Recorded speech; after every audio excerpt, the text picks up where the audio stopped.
രാജിക്കാര്യത്തിൽ മാത്രം തീരുന്നില്ല എന്നുള്ളതാണ്. കാരണം യൂത്ത് കോൺഗ്രസ് അധ്യക്ഷ സ്ഥാനമാണ് ആദ്യം രാജിവെച്ചത്. അപ്പോൾ ആ സ്ഥാനത്തേക്ക് ആര് വരുമെന്നുള്ള കാര്യത്തിൽ ഒരു അന്തിമ തീരുമാനം എടുക്കാൻ കോൺഗ്രസിന് കഴിഞ്ഞിട്ടില്ല. കാരണം മുതിർന്ന നേതാക്കളൊക്കെ അവരുടെ അനുകൂലികൾക്ക് വേണ്ടി ചരട് വലിച്ച് രംഗത്തുണ്ട്. അപ്പോൾ ഈ അധ്യക്ഷ പ്രഖ്യാപനവും ഇങ്ങനെ നീണ്ടുകൊണ്ടിരിക്കുകയാണ്. ബിനു ചുള്ളിയിലിനെ പ്രസിഡന്റ് ആക്കരുതെന്നാവശ്യപ്പെട്ട് രാഹുൽ ഗാന്ധിക്ക് ഒരു വിഭാഗം കത്തയച്ചു എന്നുള്ള വാർത്തകളൊക്കെ വരുന്നു. പ്രായപരിധി പിന്നിട്ടു എന്ന് കാണിച്ചാണ് കത്ത് നൽകിയിരിക്കുന്നത്. അധ്യക്ഷന്റെ പ്രായപരിധി 36 വയസ്സായിരിക്കെ 39 വയസ്സുള്ള ബിനുവിനെ പരിഗണിക്കരുതെന്നാണ് ആവശ്യം കത്തിലുള്ളത്. എന്തായാലും മറ്റു പേരുകൾ കൂടി വരുന്നുണ്ട്. അപ്പോൾ എന്തൊരു തീരുമാനമായിരിക്കും? ബിനു ചുള്ളിയിൽ ഏജ് ഓവർ ആണ് എന്നുള്ള കാര്യങ്ങൾ തന്നെയാണ് ഇപ്പോൾ കത്തിലൂടെ സംസ്ഥാന ഭാരവാഹികളൊക്കെ രാഹുൽ ഗാന്ധിയെ ധരിപ്പിച്ചിട്ടുള്ളത്. തൗഫീഖ് അസ്ലം വിവരങ്ങൾ നൽകും. തൗഫീഖ്, ഇപ്പോൾ യൂത്ത് കോൺഗ്രസ് സംസ്ഥാന അധ്യക്ഷനെ തീരുമാനിക്കുന്നതുമായി ബന്ധപ്പെട്ടുള്ള കാര്യങ്ങളും ഇങ്ങനെ ചർച്ചയിൽ തട്ടി നിൽക്കുകയാണെന്ന് വേണം പറയാൻ. ബിനു ചുള്ളിയിലാണ് ഇവിടെ സംസ്ഥാന നേതൃത്വത്തിൽ നിന്ന് പോയതിൽ വെച്ചൊരു വലിയ പിന്തുണയുള്ളതെന്ന് മനസ്സിലാക്കുന്നുണ്ട്. പക്ഷേ അബിൻ വർക്കിയും അഭിജിത്തും ഒക്കെ തന്നെ ലിസ്റ്റിലുണ്ട്. അപ്പോൾ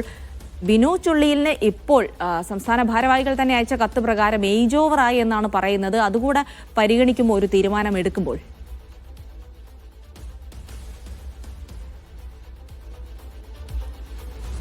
ജിൽസി, അത് പരിഗണിക്കണമെന്ന് ആവശ്യപ്പെട്ടാണ് രാഹുൽ ഗാന്ധിക്ക് ഇപ്പോൾ ഇത്തരം ഒരു കത്ത് സംസ്ഥാനത്ത് നിന്ന് പോയിരിക്കുന്നതെന്നാണ് നിലവിൽ മനസ്സിലാക്കുന്നത്. ഈ ബിനു ചുള്ളിയിലിന്റെ പ്രായപരിധിയാണ് ഈ കത്തിൽ പ്രധാനമായും ചൂണ്ടിക്കാട്ടുന്നത്. 36 ആയിരിക്കാം, 36 പ്രായപരിധി എന്നുള്ളത്. എന്നാൽ ബിനു ചുള്ളിയിൽ നിലവിൽ 39 വയസ്സുണ്ട് എന്നാണ് ഈ കത്തിൽ പറയുന്നത്. അതുകൊണ്ട് ബിനുവിനെ പരിഗണിക്കരുത് എന്നുള്ളൊരാവശ്യമാണ് ഈ കത്തിലൂടെ മുന്നോട്ട് വെച്ചിരിക്കുന്നത്. ഇതൊരു പക്ഷേ വലിയ പ്രശ്നങ്ങൾക്ക് വഴിവെച്ചേക്കാനുള്ള ഒരു സാധ്യതയും നിലവിലുണ്ട്. കാരണം ഇത്തരത്തിൽ നേതാക്കൾ ഓരോരുത്തരുടെ പേരുകളാണ് മുന്നോട്ട് വെക്കുന്നത്. ഗ്രൂപ്പുകളും നേതാക്കളും എല്ലാം വ്യത്യസ്തമായിട്ടുള്ള പേരുകൾ പറയുന്നതാണ് നിലവിൽ ഇപ്പോൾ പുതിയൊരു അധ്യക്ഷനെ കണ്ടെത്താനുള്ള പ്രതിസന്ധിക്ക് കാരണമായിരിക്കുന്നത്. ഈ പ്രതിസന്ധി മറികടന്നുകൊണ്ട് ഒരാളിലേക്ക് പേരെത്താനുള്ള ചർച്ചകൾ തുടങ്ങിയതായിട്ടുള്ള വിവരങ്ങൾ കൂടി ഇപ്പോൾ ലഭിക്കുന്നുണ്ട്.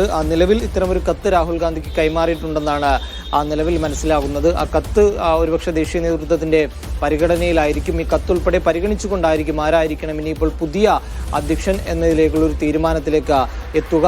നിലവിൽ അബിൻ വർക്കിയുടെയും അതോടൊപ്പം തന്നെ അഭിജിത്തിന്റെയും എല്ലാം പേരുകൾക്ക് വലിയ മുൻതൂക്കം ലഭിക്കുന്നുണ്ട്. ബിനുവിന്റെ പേരിലും വലിയ മുൻതൂക്കമുണ്ട്. ഈ 3 ആളുകളെ കേന്ദ്രീകരിച്ചിട്ടുള്ള ഒരു ചർച്ചയാണ് ഇപ്പോൾ മുന്നോട്ട് പോകുന്നത്. ഇതിൽ ആരായിരിക്കണം പുതിയ അധ്യക്ഷൻ എന്ന കാര്യത്തിൽ ഉടൻ തന്നെ ഒരു തീരുമാനത്തിലേക്ക് എത്തേണ്ടി വരും. കാരണം രാഹുൽ മാങ്കൂട്ടത്തിൽ രാജിവെച്ച സാഹചര്യത്തിൽ വളരെ പെട്ടെന്ന് തന്നെ പുതിയൊരു അധ്യക്ഷനെ കണ്ടെത്തണം. നേതൃത്വത്തിന് അധ്യക്ഷനില്ലാതെ സംഘടനയെ മുന്നോട്ട് കൊണ്ടുപോകുക എന്നുള്ളത് വലിയ പ്രതിസന്ധി സൃഷ്ടിക്കും. അതോടൊപ്പം തന്നെ വലിയ രീതിയിലുള്ള വിമർശനങ്ങൾക്കെല്ലാം ഇടയാക്കാനുള്ള ഒരു സാധ്യതയുമുണ്ട്. അതുകൊണ്ട് വളരെ വേഗം തന്നെ ഉചിതമായിട്ടുള്ള ഒരു സംഘടനയെ മുന്നോട്ട് കൊണ്ടുപോകാൻ പ്രാപ്തമായിട്ടുള്ള ഒരു നേതൃത്വത്തെ, ഒരു ദേശീയ അധ്യക്ഷനെ കണ്ടെത്തുക എന്നുള്ളത് തന്നെയാണ് പാർട്ടിയുടെ മുന്നിലുള്ള ഒരു വഴി. അതുകൊണ്ട് എത്രയും വേഗം ആ ഒരു പേരിലേക്ക് എത്തിച്ചേരാനുള്ള സാധ്യതയുമുണ്ട്.